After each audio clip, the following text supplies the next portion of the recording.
el ocio es un ejercicio de libertad en tanto uno elige lo que quiere hacer. Muchas veces hoy día los jóvenes se definen por sus ocios más que por lo que están estudiando. Son skaters, son escaladores, son ciclistas, son raperos, más que estudiantes de una carrera particular. Somos una sociedad hiperproductiva en que cuando tenemos más tiempo libre, en muchas ocasiones la gente lo usa para trabajar más. Si uno mirara los tiempos que las personas dedican a navegar, a hacer scrolling, a ver redes sociales, es bien sorprendente, porque uno diría, oye, hay más tiempo incluso dedicado a eso que al estudio o al trabajo.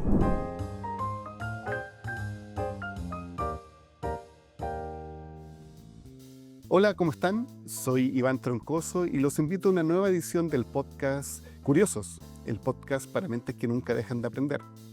Hoy exploraremos una idea poderosa y muchas veces olvidada, el ocio como camino para desarrollar nuestro potencial humano. ¿Por qué necesitamos detenernos, desconectar y abrir espacio para el ocio? ¿Qué papel juega el contacto con la naturaleza en este proceso? En este episodio hablaremos de cómo las experiencias de ocio pueden transformar nuestra vida, ayudarnos a descubrir nuevos sentidos y fortalecer la conexión con nosotros mismos y con el entorno. Pero antes de comenzar, te invito a activar las notificaciones y a seguirnos para que no te pierdas de ningún episodio de nuestro podcast. Comencemos.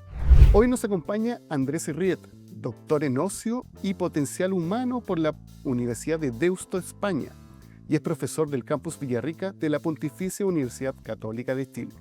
Andrés comunica con claridad temas complejos sobre ocio, contacto con la naturaleza y el bienestar.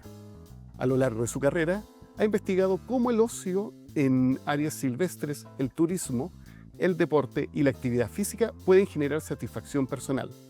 Además, estos temas ayudan a fortalecer la salud mental, la cohesión social y el sentido de pertenencia.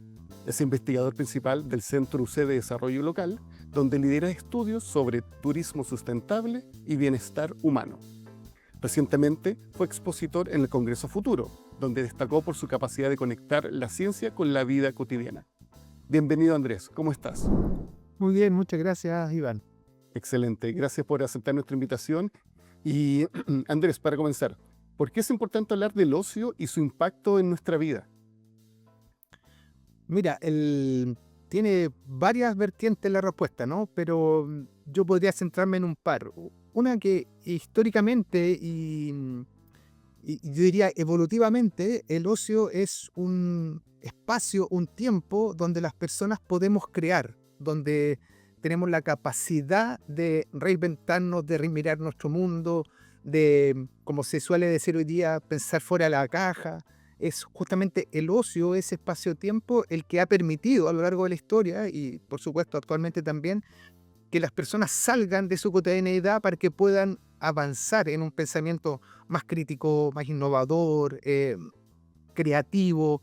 El ocio tiene, por un lado, esa virtud.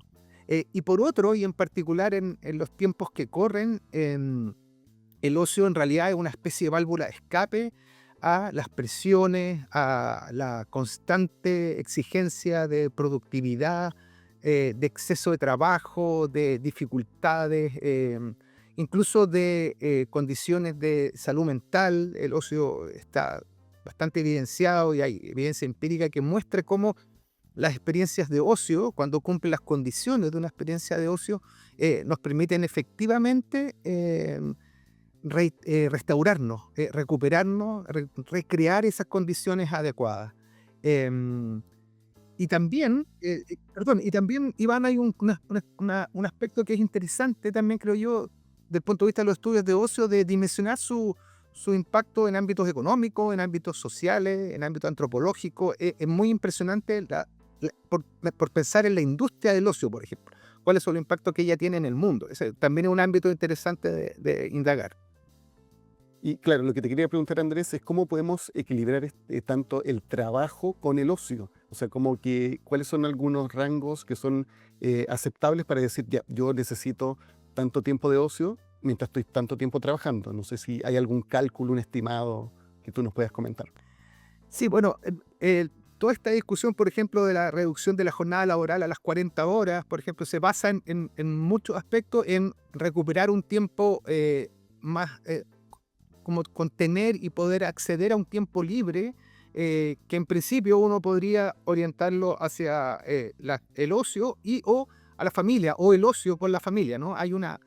Eh, no hay exactamente una cifra, ¿no? Porque depende de las culturas, qué sé yo, pero hay un librito muy interesante que se llama La civilización del ocio, que es del año, si no me equivoco, 58, de un pensador francés, Geoffrey de Macévier, que él sugiere que en esta civilización del ocio, donde las máquinas en teoría, no iban a permitir tener más tiempo libre, él decía que se dividía en tres, una hora, un día. Eran 8 horas para trabajar, 8 horas para descansar, la diversión y el desarrollo, que era el ocio, y 8 horas para dormir.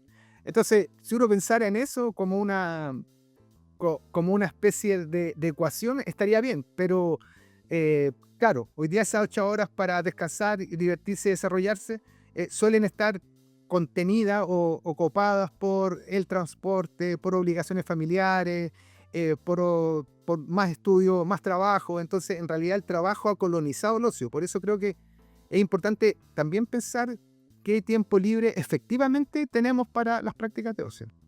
Claro, y también ahí podemos agregar ahora con este nuevo escenario con las inteligencias artificiales, que en teoría también podría potenciar esto o quizás darnos herramientas que nos permitan aprovechar de mejor manera nuestro tiempo de trabajo y a la vez tener más tiempo para el ocio. Bueno, esa es la promesa que esperamos que se cumpla de una vez, ¿no? Porque esta es la misma promesa de la tecnología desde la revolución industrial, ¿no? Que nos vienen diciendo de que Claro, gracias a la tecnología vamos a poder dejar de trabajar o trabajar menos. Y lo que ha pasado en general es que trabajamos más.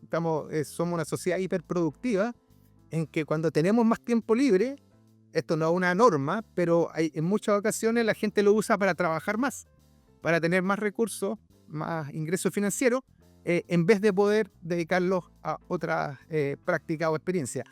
Pero también hay muchos ejemplos de lo contrario, ¿ah? También hay muchos ejemplos de que esto se aprovecha, se disfruta y comienza a ser un espacio de disfrute y desarrollo. claro. Lo que hay que recalcar acá es que el espacio de ocio es fundamental para el desarrollo del potencial humano. Entonces, quizás si nos puede desarrollar un poquito más ese concepto para que la gente entienda que el ocio no tiene una calificación negativa, sino que es algo necesario para poder ir avanzando en nuestras tareas diarias. Sí, mira, eh, mm, yo provengo de una escuela que entiende el ocio como una experiencia de desarrollo humano desde el punto de vista humanista, desde los valores del humanismo, y tiene como por centros, diría yo, como los fundamentos, tienen que ver con tres aspectos. Uno, con el ejercicio de la libertad.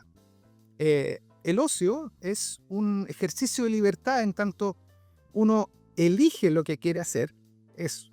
Yo decido que quiero hacer algo. En ese ejercicio de hacer aquello que yo elegí libremente, también ejerzo mi libertad en tanto me siento libre y me siento pleno en ese ejercicio. Yo pongo un ejemplo. Si yo decido participar en un taller de teatro, yo elegí participar, nadie me obligó, fue una decisión personal, por voluntad, ejerzo mi libertad. Pero durante el taller, cuando estoy en el taller, me siento pleno, siento que puedo ser quien realmente soy. Entonces hay una primera dimensión que es fundamental para el bienestar de las personas, porque en primer lugar ejerzo libertad, que aunque no lo parezca, estamos en una sociedad que hay poco espacio para ejercer libertad, ¿no? Las obligaciones al estudiar, al trabajar, familiares, compromisos, etcétera, hay poquito espacio para el ejercicio de la libertad. En segundo lugar, hay un aspecto que tiene que ver con la satisfacción. Cuando yo estoy en una experiencia de ocio, cuando desarrollo una experiencia de ocio, usualmente me genera una satisfacción. Satisfacción que tiene que ver no solo con el descansar, con el no hacer nada, sino que tiene que ver con este goce y esta plenitud al finalizar una experiencia o durante la experiencia.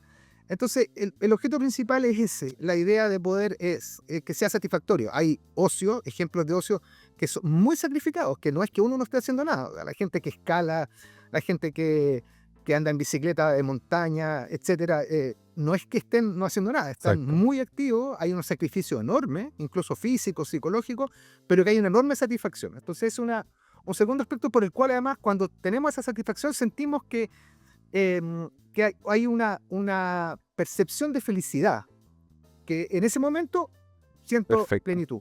Y la última, que yo creo que en estos contextos actuales es muy interesante, es que el ocio, de algún punto de vista, es una experiencia y es algo gratuito. Es algo que yo hago sin el propósito de generar un bien que sea transable, que yo pueda comercializar, que yo pueda vender. El ocio tiene que ver con aquello que yo hago por el solo deseo de hacerlo, por la idea de que yo me dedico a algo porque amo hacer eso, no porque vaya a producir algunos aspectos, que por otro lado los produce, y en gran magnitud. Los beneficios del ocio incluso hay una línea de investigación que se denomina beneficios del ocio, porque produce mucho, pero el sentido es la gratuidad de la acción. Y en un mundo en el cual casi nada es gratuito, es muy revolucionario sentir que podemos promover una Claro, práctica que no pretende producir algo. Ahí hay una discusión o un concepto bien interesante que la gente usualmente lo conoce o a veces no, que la idea de la noción etimológica del negocio originalmente es la negación del ocio, es el nec otium. Porque el otium, por definición, el ocio en Roma era algo que era gratuito, que no tenía un sentido económico, ni perfecto. financiero, ni de producir bienes. Económico. Y cuando decidieron, bueno, hagamos algo que efectivamente produzca bienes porque lo necesitamos, y entonces ese es el nec otium, la negación del ocio. Entonces el ocio es una contraposición efectivamente al negocio. Perfecto. ¿Por qué? Porque no produce bienes que sean transables. Y ahí hay un gesto de gratuidad también, Claro, que es es gratuito. importante. Exacto. Andrés, y eso lo que tú estás detallando ahora es lo que la literatura dice como la experiencia óptima o la experiencia de flujo, ¿cierto? En donde se refieren a actividades que nos generan estas ciertas pausas de felicidad. No sé si estoy acertado en lo que te estoy comentando, pero no sé si nos puede desarrollar más este concepto y cuáles son los principales beneficios para la persona que tienen su espacio de ocio, estas pausas de Ujú. felicidad. Sí, mira, en parte sí está aceptado, en parte no. La experiencia de flujo ha sido identificada como una de las experiencias eh, más felicitantes, por así decirlo, que se han identificado en la ciencia, ¿no? Este investigador checo norteamericano, Mihaly Csikszentmihalyi, que es el autor de esta teoría, lo que identifica es que las personas relatan experiencias óptimas, experiencias que cuando están involucrados en esa experiencia, están comprometidos su mente, su corazón, su cuerpo, de una manera tal que fluyen, que genera una especie de flujo con lo que están haciendo. En mi tesis doctoral, por ejemplo, Perfecto. yo entrevisté a varias personas, trabajé con varias personas aficionadas a actividad al aire libre, y era muy recurrente cuando me hablaban, por ejemplo, de escaladores que decían que había un minuto en que ellos se fundían con la roca, que perdían noción del tiempo, noción de ellos mismos incluso, y estaban en una experiencia que entendían o no Era un entendían todo. nada. El mundo estaba fluyendo de una manera. De hecho, la palabra flujo proviene de los mismos entrevistados del trabajo de Csikszentmihalyi.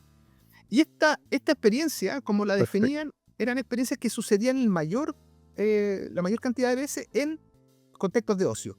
También se da en el trabajo, y eso es súper interesante porque discute en la frontera entre ocio y trabajo, porque a veces estas experiencias de flujo se dan en el trabajo. Y lo interesante de esta experiencia de flujo es que la mayoría de los entrevistados también relataba que eran retrospectivamente sus momentos más felices, porque en el momento, en el flujo mismo, tú no estás consciente. Cuando se acabas que dices, uy, qué fue impresionante cuando corrí esa ola de surf, no sé qué. En ese momento estabas tan compenetrado que tu cuerpo, tu mente y tu corazón no sabía nada. Luego supiste y recordaste que fuiste feliz. Entonces, pero hay otras experiencias de ocio que son bien distintas al flujo y que tienen beneficios más o menos similares, pero entonces el flujo es una experiencia de ocio, pero no es la experiencia de ocio. Eso es como... Perfecto. Perfecto. Y claro, muchas veces tenemos un concepto de que el ocio es solamente descansar. ¿Cómo lo definirías tú? O sea, ya hemos hablado un poquito, pero ¿se puede hacer alguna categoría? Puede ser como que si yo estoy viendo televisión, es lo mismo que estar contemplando la naturaleza o haciendo deporte, tiene la misma validez, son diferentes. ¿Cómo tú podrías desarrollar esa idea? Esa es como una de las discusiones más grandes de los estudios de ocio, ¿ah? Como, porque nosotros, de la escuela que yo provengo, nosotros estudiamos el ocio como ¿Mm? experiencia, que es distinto a estudiarlo como una industria, como un fenómeno social, que también, por supuesto, es muy válido, sino que lo entendemos como una experiencia que es personal, pero de gran alcance colectivo. Entonces, una experiencia subjetiva, algo que nos sucede, que sucede a cada individuo, de gran alcance social, que tiene por cualidad lo que te decía hace un rato, que es libremente elegida, donde ejerzo libertad, es satisfactoria y autotélica, es decir, se consume en sí misma, no pretende generar bienes adicionales. Entonces, uno puede entender eso así, pero también, y eso está bien documentado también, hay ocios que son más activos, más pasivos, hay ocios que son, incluso hay una categoría que también es debatible, que son ocios nocivos o que son ocios beneficiosos, son ocios valiosos. Hay ocios más autotélicos y ocios más exotélicos, es decir, que hay ocios que están más orientados al beneficio y no tan autotélicos, no orientados a la gratuidad, pero muy curioso porque pasan cosas. Yo aquí voy a poner una anécdota personal. Yo hace un tiempo dejé de practicar uno de mis deportes, que era el fútbol, porque mis rodillas ya no daban más, qué sé yo, lo típico de esta edad. Y decidí hacer yoga, pero porque sentí que la yoga me podía servir, que era un beneficio personal. Y al principio iba a yoga como una actividad física para sentirme mejor. Pero ahora me encanta. Ahora voy porque quiero ir. Pero al principio no, al principio era exotélico porque yo quería un beneficio, pero hoy día es autotélico porque yo disfruto. Espero con ansiedad que llegue la clase de yoga porque me siento muy bien en el hacer, no solamente en el beneficio. Entonces, Perfecto. por ahí podemos entender lo que Excelente. se entiende por una experiencia de ocio, estas cualidades que te mencionaba recién. Excelente. Andrés, ¿y tú sientes que nosotros como seres humanos nos cuesta tener espacio para el ocio? Eh, tenemos una tendencia de que si estamos teniendo mucho espacio de ocio, no estamos siendo productivos o estamos malgastando nuestro tiempo. Totalmente. Todavía existe una culpabilidad enorme sobre el hacer del ocio. Em, es bien habitual, ya no tanto, pero ¿te acuerdas que el insulto, no seas ocioso, no seas ociosa, era como un Exacto. insulto? Porque el ocio se ha visto, Es como no hacer nada, sí, po, no claro. hacen nada, no estás haciendo nada. Ahora, esto es producto de también una cultura que proviene de las contrarreformas de la iglesia, donde la única manera de alcanzar la plenitud humana y la dignidad era a través del trabajo. Eso es la carga que los países del norte global, como le dicen ahora, en su constitución como países, tenían muy arraigado, y eso se ha transmitido a toda la cultura occidental. Entonces sí, es muy difícil porque hay una carga, primero en ese lugar, em, y en segundo lugar porque eso mismo hoy día nos contiene en una especie de sociedad de la hiperproductividad, ¿no? Una sociedad del rendimiento, como dice Byung-Chul Han, donde lo que queremos y lo que podemos hacer es trabajar, trabajar y trabajar, porque esa es la manera de alcanzar de algún modo el reconocimiento, la dignidad y el acceso a consumo. Entonces, en ese marco es difícil, es contracultural de algún modo. No obstante, Claro. hay buenas noticias en términos de que las nuevas generaciones tienen mucho más valor sobre esto que nosotros. Cuando la gente dice, oye, no, esta generación de cristal que no aguanta nada porque tienen que hacer trabajando más tiempo, lo que están haciendo es defendiendo sus intereses, defendiendo la dignidad de poder tener ocio, de poder decir, oye, yo no voy a quedar trabajando 12 horas hoy día porque quiero estar tranquilo. Y Y- también, y aquí termino con esta parte, Exacto. Iván, y también existe, Sí. curiosamente existen como, si uno midiera el día con el acceso a los dispositivos electrónicos, hay muchísimo tiempo dedicado a unas prácticas de ocio que no necesariamente son las que uno, como estudioso, considera más valiosas, pero hay mucho tiempo. Si uno mirara los tiempos que las personas dedican a navegar, a hacer scrolling, a ver redes sociales, es bien sorprendente, porque uno diría, oye, hay más tiempo incluso dedicado a eso que al estudio o al trabajo. Entonces, eh, ahí hay una discusión.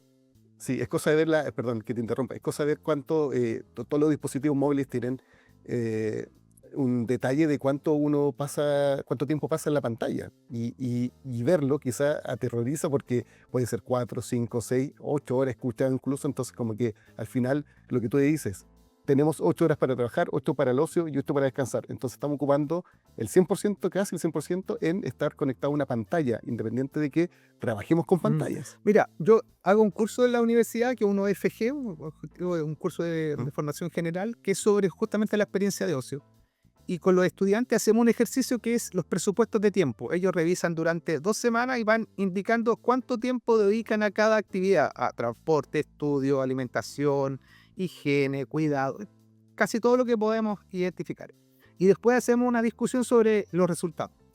Y es muy frecuente, en lo usual, en que ellos se den cuenta y digan, profe, di cuenta que dedico 5 horas a estar al día frente a una pantalla. Incluso lo que les pasa, que eso también es bien interesante de analizar, es que de pronto ven que tienen más tiempo en este conteo de las horas y minutos del día, porque empiezan a darse cuenta que hay muchas cosas que hacen simultáneamente. Entonces, que cocinan viendo una serie, conversan viendo una serie, o que estudian escuchando. Entonces, y ahí lo que suele pasar, que es interesante, es que dicen, parece que tengo que cambiar, tengo que soltar un poquito el teléfono. No siempre lo logramos porque sabemos que hay una suerte de adicción incluso, entonces está difícil moverse. Pero y ahí, en ese sentido, Andrés, ¿cómo las familias podemos incorporar más espacio de ocio y desconectarnos de esta vida diaria, de las pantallas, del trabajo? ¿Cuáles serían tus recomendaciones? Mira, es súper difícil pensarlo porque yo también aquí traigo a colación algo que me cuentan mis estudiantes. Yo aquí en Villarrica hago clases en pedagogía, aquí tenemos pregrado en pedagogía. Y cuando van a las prácticas conversamos y me dicen, profe, si el problema no es tanto hoy día que nosotros tengamos que quitarle los teléfonos a los niños o los dispositivos cuando entran al colegio, es porque los padres y las madres están obsesionados con los dispositivos. O sea, las reuniones de apoderados son los apoderados todo el rato mirando su teléfono en otro lugar que no es la reunión, están chateando, viendo cosas. Entonces es bien difícil. Ahora, a pesar de lo difícil, lo que uno podría pensar es como, yo suelo sugerir esto, como reservar tiempos para ocios que no sean digitales. Así como familia, proponérselo. Parece un Perfecto. poco estructurado, un poco así como que lata, si el ocio es algo supuestamente flexible, relajado. Ya, pero si no hago esto, entonces yo, por ejemplo, lo que sugiero es decir, ya, yo los lunes y los miércoles de 7 a 8 voy a tocar guitarra con mis amigos. Y me junto con mi amigo y lo pongo en el calendario y le aviso a mi familia. O eso, por ejemplo, oye, los sábados y los domingos vamos a ir de paseo, todos los sábados y los domingos, al cerro. Y eso nos va a permitir garantizar un espacio. Y lo otro que en esa misma dimensión creo que funciona bien es que esa reserva de tiempo y de espacio para la práctica, ojalá que sea comprometida con otros. Eso ayuda bastante. Hay Perfecto. cuando uno dice, no sé, pongo el ejemplo de los equipos de fútbol o de básquet, no Perdón, sé qué. como sociabilizar el ocio. Eso tú estás Claro, diciendo, sociabilizar el exacto, ocio. porque además eso a mí me empuja y me compromete. Yo no puedo dejar de ir a jugar el fútbol el domingo porque se quedan con uno menos mis compañeros. Entonces tengo también un compromiso social que yo adquiero. Si bien es algo libremente elegido, también adquiere compromiso. Y una última cosa que es interesante pensar cuando yo quiero hacer prácticas de ocio es que es importante considerar lo que se llama la energía de activación. Esto es como la cantidad de energía que yo necesito para iniciar algo. Entonces, por ejemplo, si yo pongo este ejemplo, yo quiero ir al gimnasio porque me encanta ir al gimnasio, me fascina ir a hacer zumba, qué sé yo, pero me anoté en el gimnasio que queda a media hora de mi casa y los horarios que tenían disponible eran de 9 a 10 de la noche. La energía de activación para hacer eso es muy grande, porque yo llego a mi casa cansado, me siento y digo, tengo que ir en 1 hora más al gimnasio y me queda media hora. Es muy grande la energía de activación, hay mucha carga de eso. Entonces lo que yo sugiero, y esto en Europa por lo menos los ejemplos que yo conocí, está resuelto porque las ofertas de ocio están muy cercanas. Cada barrio tiene gimnasios, tiene piscinas, tiene bares, tiene librerías, tiene bibliotecas. Entonces, el hecho que te quede lejos, que requiera energía de activación muy alta, no es recomendable, es que sea cortita, que es mejor que quede a mano, que sea posible ir a ponerse esos ejemplos difíciles. No sé, vamos a ir todos los sábados a un parque nacional. Oye, un poco difícil, ¿no? ¿No será mejor ir todos los sábados al Parque Metropolitano, al Parque Brasil, en el caso de Santiago, o al Lago Villarrica, en el caso de acá? Es como hay que mirar eso también. Claro, hemos estado hablando este tema del ocio en temas digitales y sociales, pero también quería hablar del tema de la conexión con la naturaleza, el ocio y la naturaleza. ¿Cuáles son los beneficios principales que podemos encontrar con estas actividades? ¿Qué tan beneficiosos para nuestra salud mental y emocional? Yo te diría que hay dos beneficios que son bien singulares de la experiencia de ocio en la naturaleza, no exclusivos, porque también se dan en otras experiencias, pero por lo menos se han estudiado y han sido como comprobados empíricamente de que esto sucede en lo que entendemos por naturaleza, porque también esa es una discusión así como bien grande, ¿no? La noción de naturaleza. Em, pero en lo que entendemos por naturaleza, las áreas silvestres, los paisajes donde hay dominancia de agua, de árboles, de desierto, playa, etc. Hay dos cuestiones que a mi juicio son importantes destacar. Una que es lo que se denomina la propiedad restauradora de la naturaleza, eh, que es lo que sabemos hace tiempo, ¿no? No sé si tú te recuerdas cuando uno dice, ay, estoy saturado, no quiero más, estoy cansado, quiero ir al campo, quiero ir a la montaña, me voy a la playa, porque después vuelvo recuperado, restaurado. Lo que hacen estos paisajes naturales, lo que entendemos por paisajes naturales, es que reducen el tiempo de recuperación de la fatiga mental frente a cualquier otro escenario. Por eso que algunas escuelas tienen vista a parques, por eso algunos hospitales tienen vista a lugares naturales, porque lo que hacen es restaurar más rápido, más eficientemente, por un lado, de la fatiga mental y Excelente. por otro lado del estrés, reducen el estrés. Basta con la diferencia entre estar mirando un espacio natural y no mirarlo, en la reducción del estrés es significativa. Entonces hay una primera cuestión de orden psicológico. Eso está súper probado. Todos lo hemos vivido, ¿no? Yo creo que todavía no conozco a nadie que odie Exacto. las puestas de sol. Todavía no conozco a nadie que no encuentre algo placentero, algo restaurador frente a una puesta de sol. Seguramente hay gente, pero en general no. Y lo otro que hace, que a nosotros, por lo menos en algunas investigaciones, también nos apareció como una cuestión importante, es que, por un lado, nos permite experimentar lo que se denominan emociones trascendentes, que son un tipo de emociones que tienen que ver con llevarnos a otros planos que no sean tangibles.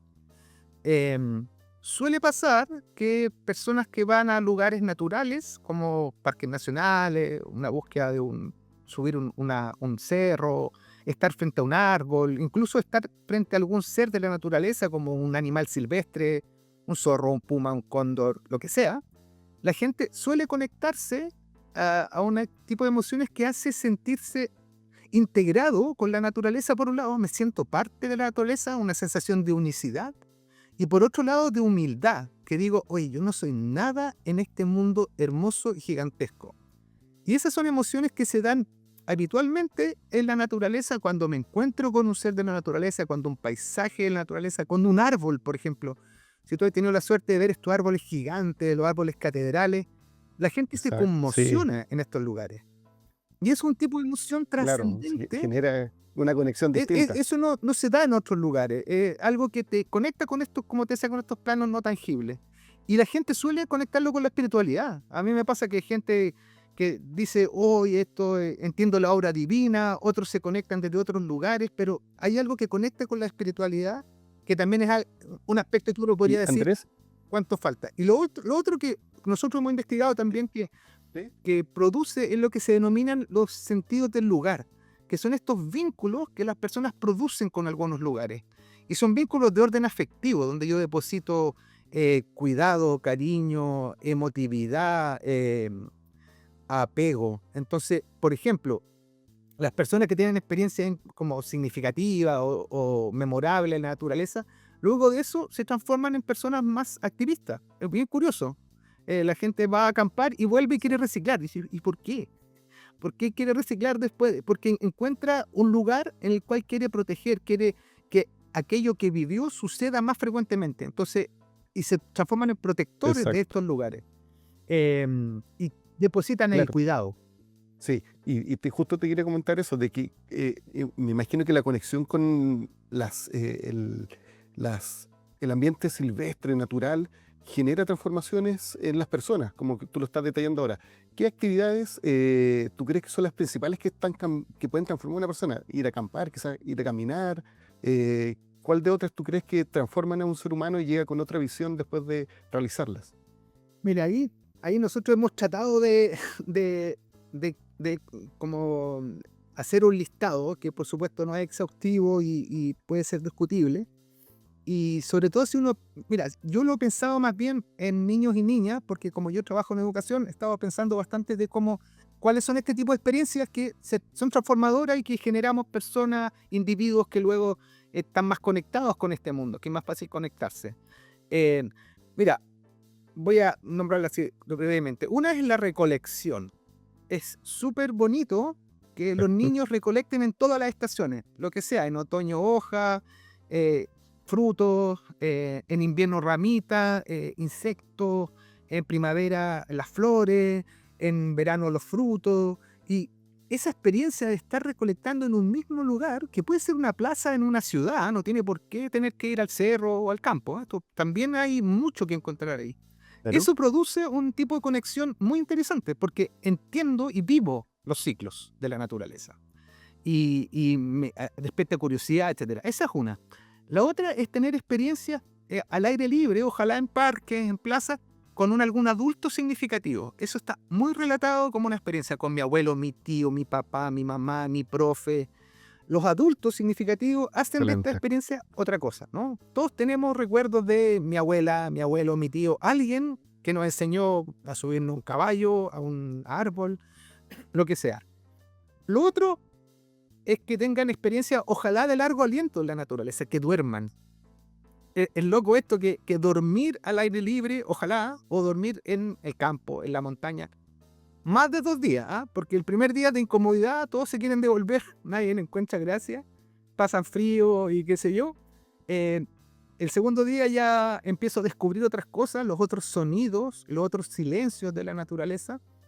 Entonces se sugieren experiencias prolongadas de la naturaleza, de al menos, ojalá 3 noches mínimo para poder no solo en la incomodidad, sino que estar más tiempo. Em, y por último, ojalá tener encuentros con seres de la naturaleza, con entidades de la naturaleza. En cada uno siempre hay, no sé, está fijado en Chile típico, la cascada de la novia, el salto del ángel, o el cerro no sé cuánto. Exacto. Siempre hay lugares que la gente conoce, que son emblemáticos y que tienen una carga, tienen un sentido especial ese lugar. Si logro ir a esos lugares o encontrarme, por ejemplo, con la araucaria milenaria, o me encuentro con un zorrito, o observo aves, cuando me encuentro con seres que no están urbanizados, por así decir, artificializados, me pasa algo que me conecto desde otro lugar. La gente siempre relata como esta sorpresa, pero a la vez como un poquito de miedo, pero a la vez de conexión profunda cuando se encuentra con un animal, con un zorrito, un lobo marino, una ballena. La gente realmente se conmueve. Entonces, esos 4 ámbitos yo diría que son recomendables. Claro, y aparte también son buenas recomendaciones porque de cierta manera estamos incentivando a los niños, que fue principalmente lo que tú mencionaste, de sacarlos de este mundo tan digital que tenemos, que igual lo vamos a usar, igual lo van a usar ellos también, pero también conectándonos con la naturaleza. Entonces, como que esas son buenas recomendaciones para sacarlo y tener un equilibrio entre lo digital y el mundo que nos estamos viviendo. Y tú también, Andrés, hablas sobre el ocio como algo que fortalece la cohesión social. Puede sonar algo como muy lógico, pero ¿por qué es tan importante que una sociedad esté saludable? Porque al final, cómo es lo que nos va a mover y a transformar y hacer las cosas que tenemos que hacer día a día. Sí, aquí hay una dimensión política del ocio, ¿no? Que es bien interesante también. Mm. Em, Mira, el ocio, cuando hay prácticas instaladas de ocio colectivas, comunitarias, lo que se genera primero son un tejido social más fuerte. Son comunidades que tienen la posibilidad de generar cambios, de defenderse, de organizarse para generar más beneficios. Generan identidad. En muchos casos, el caso de los jóvenes es un poco más nítido, pero muchas veces hoy día los jóvenes se definen por sus ocios, más que por lo que están estudiando. Son skaters, son escaladores, son ciclistas, son raperos, más que estudiantes de una carrera particular, porque su ocio los define en términos sociales, son parte de una identidad, su identidad se constituye a partir del ocio. Y eso, cuando es colectivo, tiene más valor. Si uno lo mira incluso más tradicionalmente, como ejemplo, las fiestas religiosas, estoy pensando en el caso de Chile, en la Tirana, en otros lugares uno puede pensar en los carnavales, pero por ejemplo, si uno pensara toda la dedicación que implica poder llegar a presentarse en la fiesta de la Tirana, los músicos, los bailarines, las bailarinas, los trajes, las máscaras, eso no sucede solo en la fiesta, eso sucede durante todo el año. Hace que sea una comunidad sana en torno a unas prácticas de ocio. Porque establecen relaciones, tienen metas en conjunto, son creativas. Claro, identidad, como tú Entonces, dices. imagínate que eso sucediera en distintas expresiones. Evidentemente, el ocio actúa como un motor de cohesión social. Incluso hace que sean más creativas sus prácticas, porque a veces a partir de eso, la gente se toma el espacio y transforma un espacio que era para algo en otra cosa, a partir de esta cohesión. Excelente, claro. Andrés, ya para ir cerrando, tú también participaste en el Congreso Futuro, donde realizaste el taller interactivo Ocio, Naturaleza y Pausa como Caminos para el Desarrollo y Bienestar Humano. ¿Cómo fue esa experiencia? ¿Cómo fue vivir ese momento? Si nos puedes detallar un poquito más tu participación. Bueno, mira, fue muy interesante porque yo no esperaba que la sala estuviera abarrotada. Yo no soy una persona súper conocida, ni un influencer, ni mucho menos, pero me llamó la atención eso, que el tema fuese tan atractivo para mucha gente joven, además, había muchos jóvenes, eso fue muy interesante. Jóvenes desde 15 años hasta 28, entonces era bien variado en ese sentido.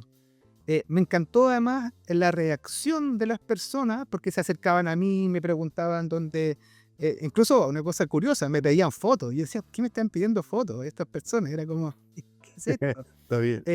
Entonces fue muy bonito porque además el tema que yo ahí planteé, que es algo que estoy empezando a trabajar con un poquito más de sistematicidad, es la idea de la pausa y la contemplación como una práctica de ocio, que creo yo que es una respuesta necesaria a lo que hoy día vivíamos, lo que hablábamos, esta sociedad del rendimiento, la hiperproductividad, que en general pareciera que nos está enfermando. Los datos de salud mental en Chile son preocupantes, son muy alarmantes.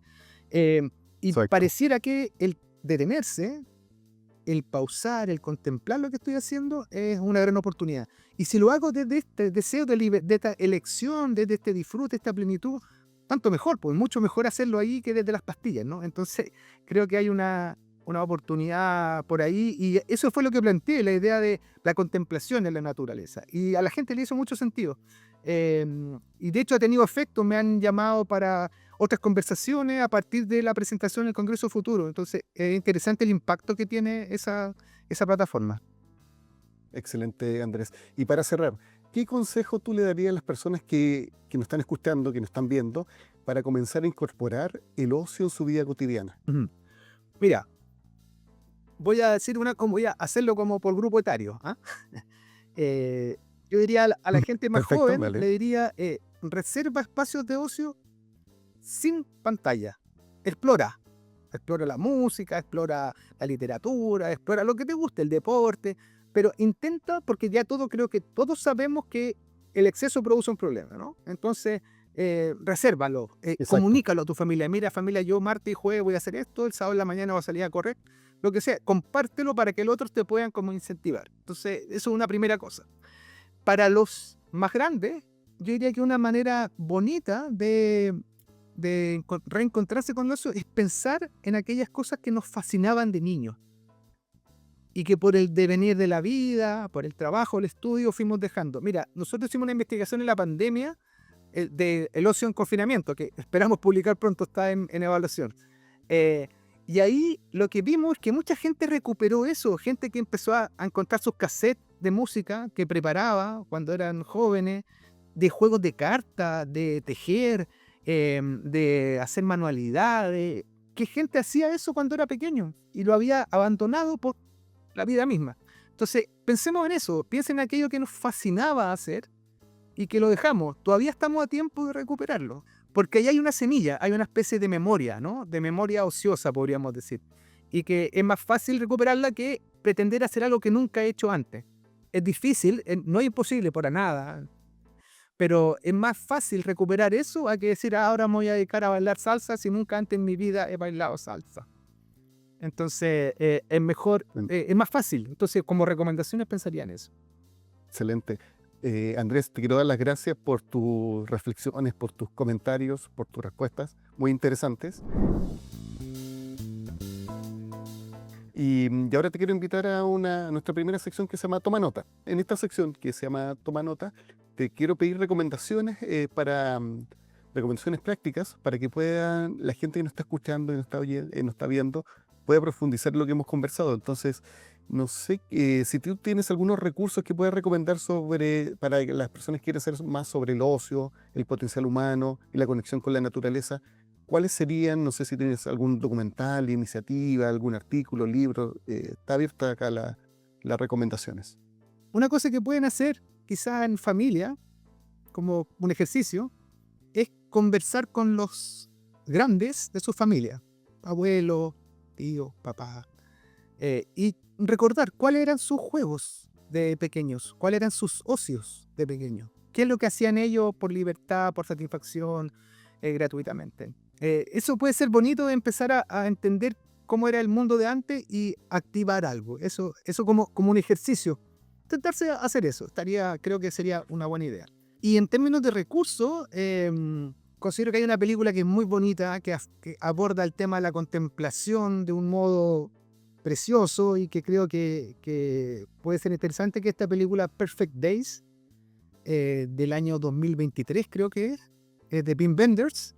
Es una película que relata la vida cotidiana de una persona en Japón que limpia baños públicos. Y hay unos momentos en que él, una vez al día, a la hora del almuerzo, esto no es spoiler porque se trata de esto la película, se pone a observar mientras almuerza en una plaza. Y es muy bonito lo que le pasa a él en esa cotidianidad. Yo la recomiendo mucho.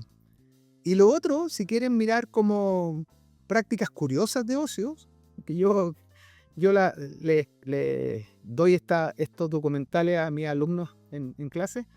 Hay una serie en Netflix que se llama Juegos Locales. Estoy haciendo recomendaciones de pantalla, paradójicamente, pero Claro. pero estos juegos locales es una descripción de juegos de distintos lugares del mundo, que son unas prácticas de ocio impresionantes. Impresionante por lo diversa, por lo que generan en términos de vínculo social, de desafíos personales, que yo sugiero mucho que la vean para inspirarse.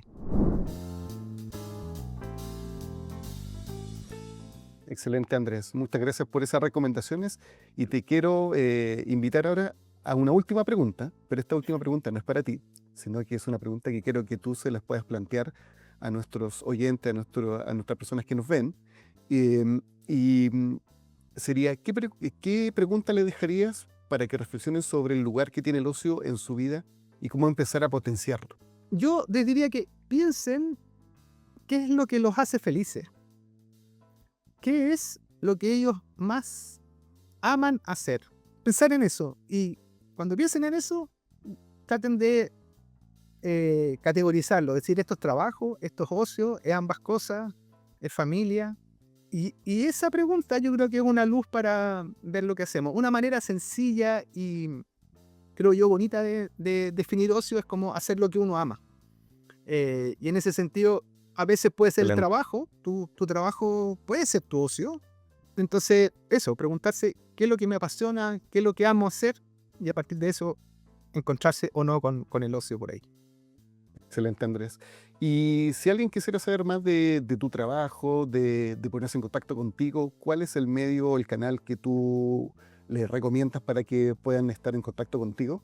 Sí, mira, el más eficiente para mí, porque yo tengo redes sociales, pero no soy muy ducho, no las veo tanto, entonces es mi correo electrónico. Yo encantado de que la gente que le interese este tema lo pueda acceder a lo que yo pueda ayudar. El correo es Andrés Reed, igual que mi apellido, todo junto, andresreed@uc.cl. Excelente. Así que nada, pues te doy las gracias, Andrés, por este tiempo maravilloso que hemos compartido, que fue muy interesante hablar del ocio con otra visión que quizás la que tenemos normalmente. Así que nada, fue un placer tenerte en este capítulo y muchas gracias por tu No, tiempo. muchas gracias a ti, Iván. De verdad que ha sido una mini experiencia de ocio conversar contigo. Muchas gracias. Bueno, y eso ha sido todo por hoy en el programa, en esta edición de Curiosos, el podcast para mentes que nunca dejan de aprender. Este programa está producido por la Pontificia Universidad Católica de Chile, siempre comprometida con el aprendizaje continuo y la innovación. Si quieres saber más sobre nuestros programas y cursos, visita nuestra web www.educacioncontinua.uc.cl. Soy Iván Troncoso y agradezco a Salva y a Delfina en la producción y a Ana en la edición. Si te gustó este capítulo, por favor, activa la opción de seguir y no te olvides de dejarnos tu feedback. Nos escuchamos en el próximo episodio y recuerda, las personas curiosas no dejan de aprender nunca.